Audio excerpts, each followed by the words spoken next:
It's the 1920s and almost every major economy is booming.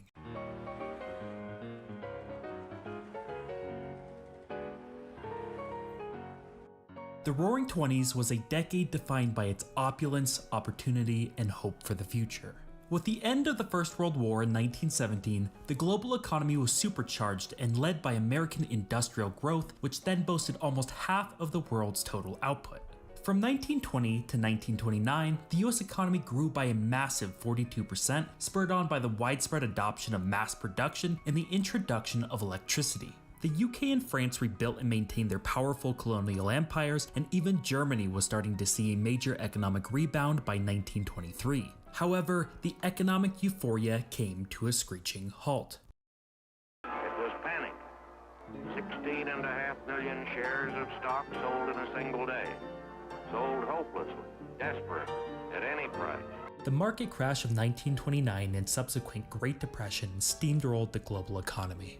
US industrial production plummeted by 47% and unemployment soared to 20%, decimating the growth of the prior decade. Every major economy experienced incredible contractions to their outputs, incomes, and workforces. Well, except for one.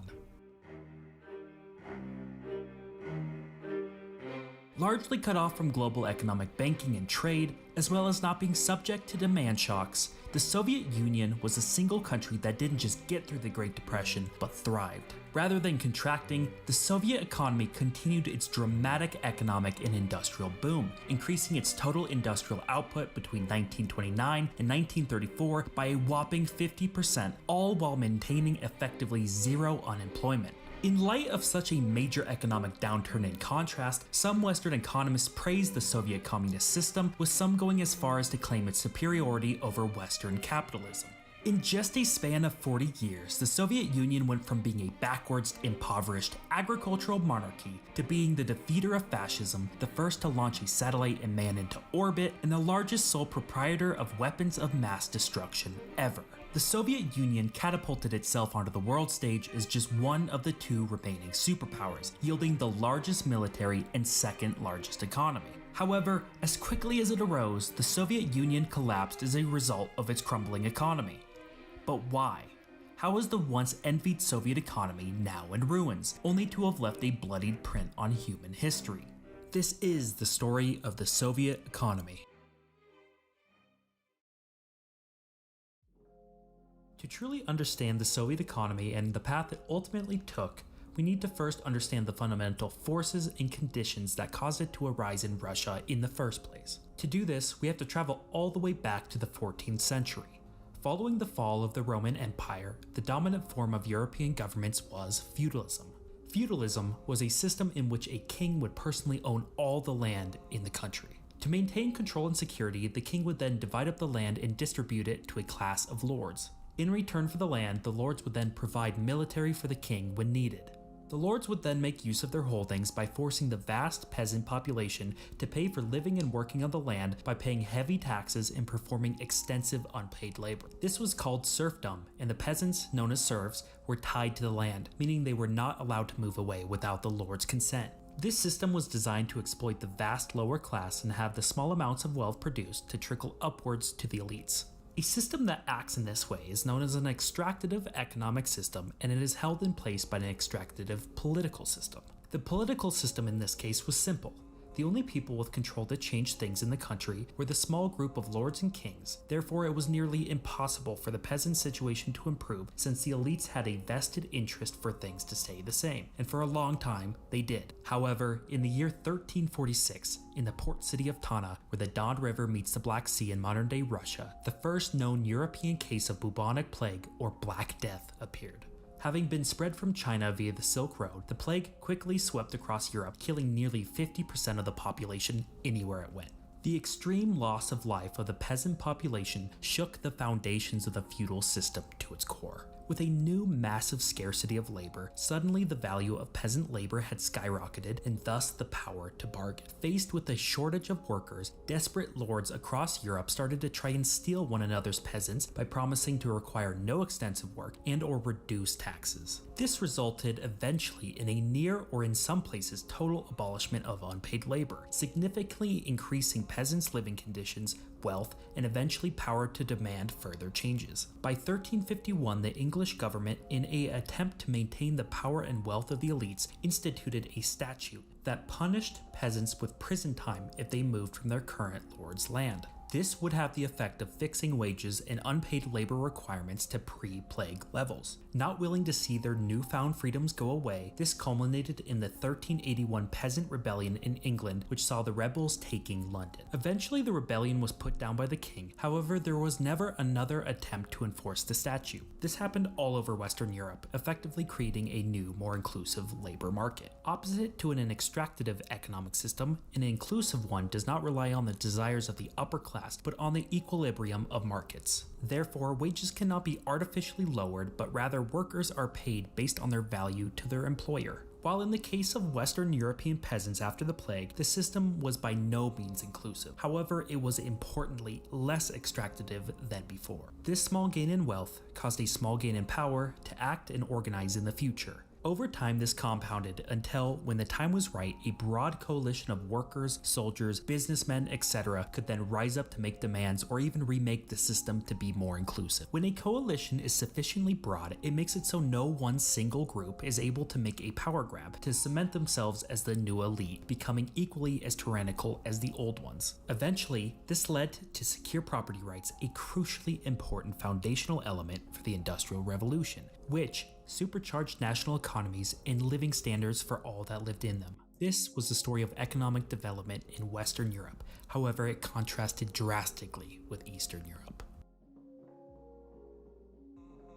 Unlike their Western counterparts, the peasants in the East were more spread out, lived in smaller villages, and were less organized, while their lords controlled larger and more powerful swaths of land. In response to the labor scarcity caused by the bubonic plague, the Eastern lords snapped up more lands and added to their holdings, while also clamping down on the peasant population even more harshly. Since the Eastern peasants were less powerful, their rebellions either didn't happen or failed miserably. They didn't see any new freedoms afforded to them, but rather had even more taken from them. This was further exacerbated by the 16th century, when Western demand for agricultural products like livestock and wheat produced in the East grew rapidly. With this increased demand, the lords saw it in their best interest to place even tighter controls on the peasants, demanding more unpaid labor and levying even more taxes. The gap in wealth, power, and freedoms between the peasants in the West and East grew large. This fundamental divide in Europe compounded over the centuries. While in the West, the lower classes were eventually able to overthrow absolute monarchies and replace them with much more inclusive constitutional ones, or even republics, the Eastern Kingdom stayed almost exactly the same or even became more extractive. First in the British Isles, then in the US, and later in Western continental Europe, the Industrial Revolution began in the mid-18th century. Spurred on by fair legal systems and property rights on intellectual property, people could now profit off of discovering new inventions and processes without fear of someone robbing them of their ideas. This caused an explosion of new patents, inventions, and systems, which dramatically increased the productivities and efficiencies of industries and economies. For the first time in history, sustained economic growth occurred and the living standards of all increased exponentially. By the turn of the 20th century, powerful industrial manufacturing bases were established in Britain, France, Germany, and the United States. However, the Industrial Revolution was faced with staunch opposition in the Eastern countries that still maintained absolute monarchies and extractive systems like that of the Russian Empire. In the year 1850, Russia comprised 1/7 of the entire Earth's landmass, stretching from Germany all the way to Canada, yet its total economy was relatively small and its citizens still poor. This was not for without good reason. Russia was still based on the feudal system of the 14th century, meaning the king, known as the Tsar, had near total control over his population, and the small nobility class exploited the poor by being in charge of the old traditional industries. The king and the elites feared the creative destruction that was brought on by industrialization. Creative destruction refers to the process of new inventions or systems that upend old industries and replace them with more efficient and productive ones, thereby taking wealth and resources away from the established elite class while also building a more powerful middle class that would be able to challenge the current system. Therefore, to keep control, the Tsar actively stopped industrialization, effectively curtailing economic growth during the 18th, 19th, and early 20th century. As a result, the Russian Empire was an extremely backwards, impoverished state which had very little in the way of freedoms for the population. Serfdom was finally abolished in the Russian Empire in 1861. However, it was replaced with a system that kept many of the same oppressions with little increase in quality of life. By this point, Russia was woefully behind the others in terms of heavy industry and military. Before 1853, the entire Russian Empire had only a single railway.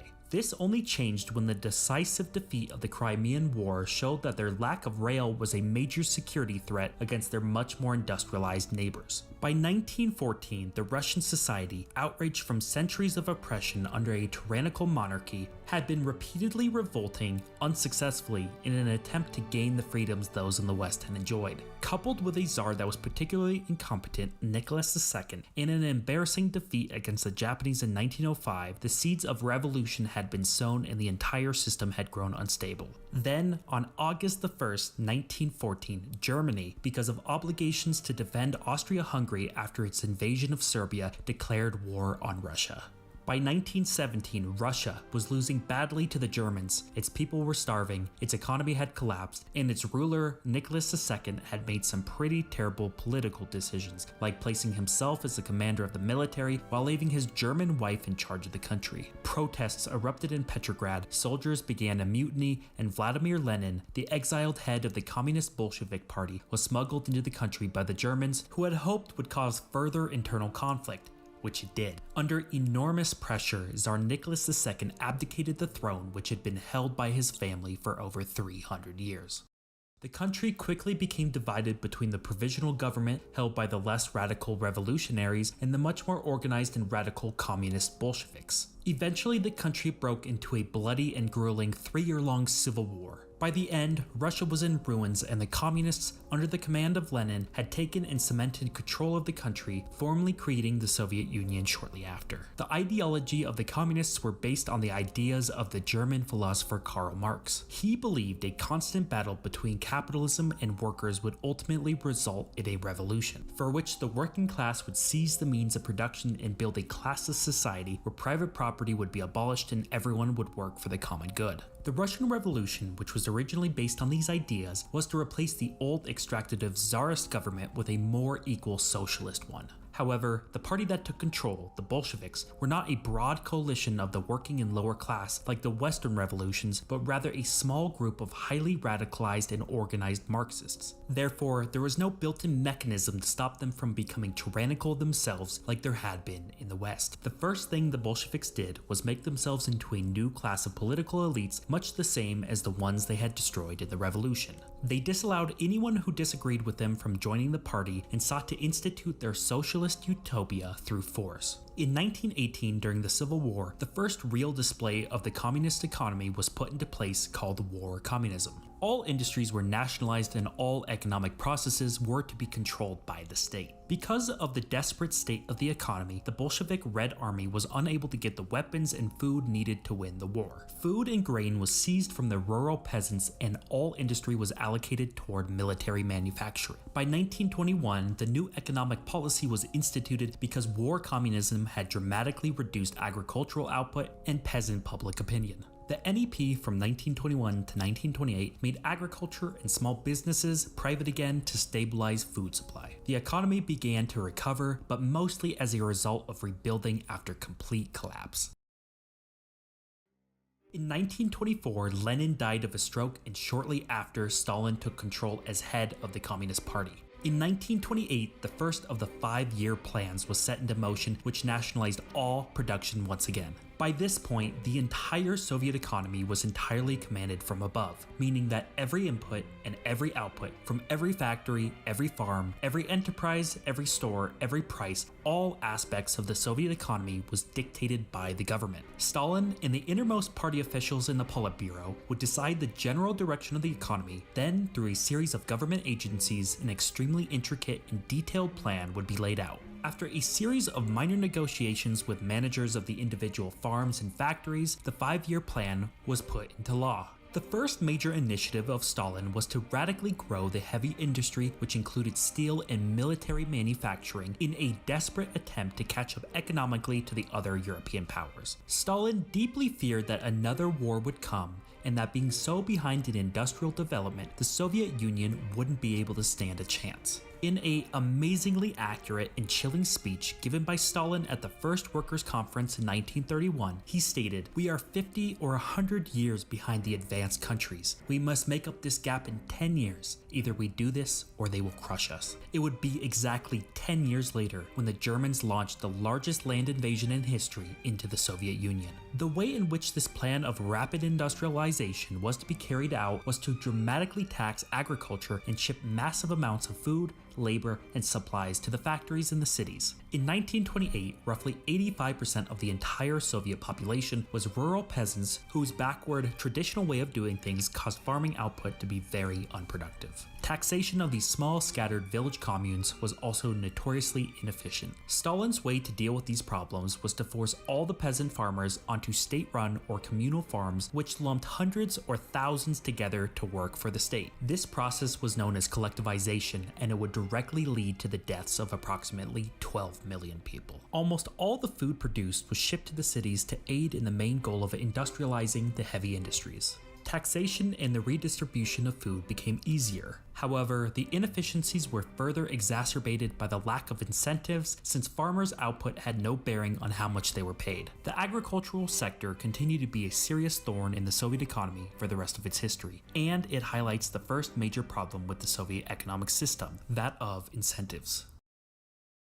In a capitalist society, you have total freedom to change your job and work anywhere else that will hire you. If you work smarter or harder or longer, you provide extra benefits to your employer. Not wanting to risk losing you to another employer, they will reward you with increased pay or benefits. Thus, there is a built-in incentive toward doing more of your job or better. In the communist Soviet Union, there was little if any incentive to do so, since your wage was almost always locked to a specific rate. Even when later attempts to provide more incentives were rolled out by the government, the extra money workers would receive would be of little use. Since the Soviet economy was dictated from above, to keep the population content, prices were fixed and kept low. Output and prices were therefore not correlated with one another like they are in capitalist societies. That meant that the need for goods at prices set was much greater than the actual production of those items. This meant that items were almost always out of stock, and when they weren't, they would quickly sell out. This, along with the fact that the heavy industry was persistently emphasized more than the consumer goods manufacturing, and what you're left with is the inability to make use of any of the extra money afforded to you for doing a better job. Thus, incentives in the Soviet Union did not function well, and per-person productivity suffered. Despite this, the economy kept on steaming ahead. Between the time period of Stalin's first 5-year plan in 1928 and the start of World War II, the Soviet economy grew by 5.8% per year, almost doubling in size during a time in which Western economies stagnated. This was done by forcing the allocation of people from less productive industries toward more productive ones. By utilizing the massive peasant population working in highly inefficient village farms and moving them to highly productive heavy industry and construction, massive gains in economic activity were accomplished.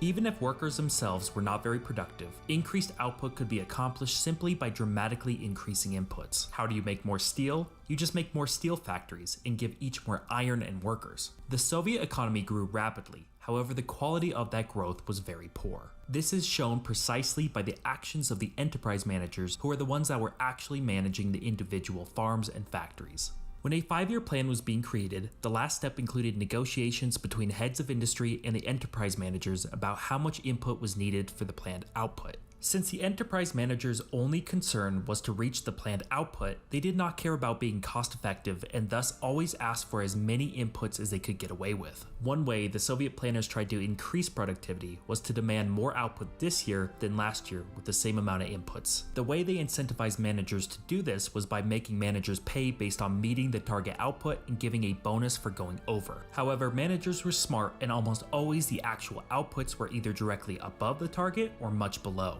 This was for one major reason. While the managers would receive a bonus for producing more, they were also concerned about next year's pay. By producing well over the target this year, the planners would just make that output the target for next year, making the ability to get next year's pay that much harder. So if the target was achievable, the manager would stop producing when they reached it, or if it was out of reach, there was no reason to work for nothing, so they produced as little as they could get away with, hoping next year's target would be lowered. Inputs for a factory also included the total number of employees. Supply chains were also notoriously unreliable and sporadic. This meant that for much of the time, there was way too many workers with little to no work to be done. However, when supplies came, the excess labor was needed to pull through quotas. Therefore, enterprise managers would ask for as many employees as possible, never wanting to fire any workers, and even if they did, it was often difficult to do so since jobs were legally guaranteed in the Soviet economy. This meant that the average factory in the Soviet Union would have as many as twice the amount of workers as a comparatively similar one in the United States.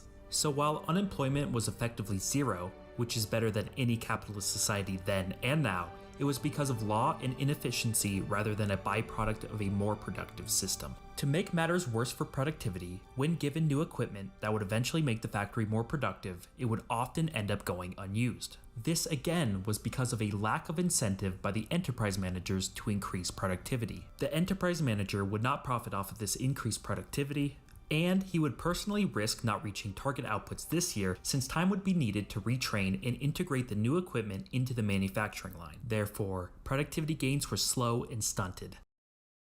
Most of these incentive issues stemmed from another key issue, that of limited information. When planning out, in its entirety, an economy of an industrialized nation, what is needed to run things as efficiently as a market economy is complete and total information, for which the Soviet planners did not have.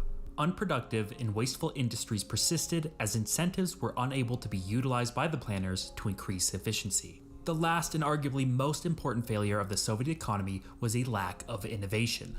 In the capitalist world, ever since property rights were established and maintained, there was an immense incentive to create a new invention or more productive manufacturing process because you could patent the idea and make a lot of money. Again, in the Soviet Union, with fixed wages, limited range of items to buy, and the fear of this in some way or another coming back to harm you, there lacked general incentives for Soviets to innovate. Innovation is what drives growth in developed economies, and so without organic innovation, the Soviet Union attempted to import innovation by buying advanced machinery to be utilized and to copy. This included the purchase of an entire factory when the Soviets contracted Fiat to build a high-tech people's car factory for them. However, this cost a lot, and the Soviets did not like relying on the West for anything, especially innovation. Coupled with an inefficient farming sector, which caused the need for mass food importation, and the costs piled up quickly. Luckily, the Soviet Union was blessed with immense natural resources, specifically oil. So when oil prices skyrocketed in the 1970s, they could offset a lot of this importation cost by just exporting oil. However, as oil reserves in Western Russia started to dry up and oil prices returned to normal, the importation costs again mounted and the economy stagnated. It was also at this point when the Soviet Union could no longer keep dramatically increasing inputs, as most of the population had now been moved from low productive industries to high productive industries, which ultimately was the main source of economic growth for the Soviet Union. Growth by the late 1970s slowed to just 2%, lower than that of the developed West. The only significant gains came from allocating massive amounts of capital toward the military. However, this was not enough, and the gap between the Soviet economy and those of NATO started to grow once again. The growth that kept citizens content about having little freedom started to wane, and the massively overweight political system of the Soviet Union put it on an irreversible track toward economic stagnation and eventually collapse. However, the seeds of the Soviet economic collapse had been planted before the nation even existed. Unlike the revolutions in Western Europe and the United States and their slow march toward greater rights and freedoms, the Bolsheviks that took control were not a broad coalition, and thus they became tyrannical. Left with unchecked power, they did not form new inclusive systems, but rather made new extractive ones with themselves at the top. By the 1960s, when the ability to just dramatically increase inputs for growth had ceased, and it was time for the government and economy to change so to allow for innovation and productivity gains, the change never happened because those in charge never allowed it to happen. Just like how the elites of the Russian Empire resisted the creative destruction of industrialization, so too did the elites of the Communist Party, as they resisted giving up any political or economic power that would have enabled these positive changes. This was because they knew doing so would reduce their personal power, wealth, and potentially even their lives. By the time Mikhail Gorbachev instituted real democratic reforms, it was already too late.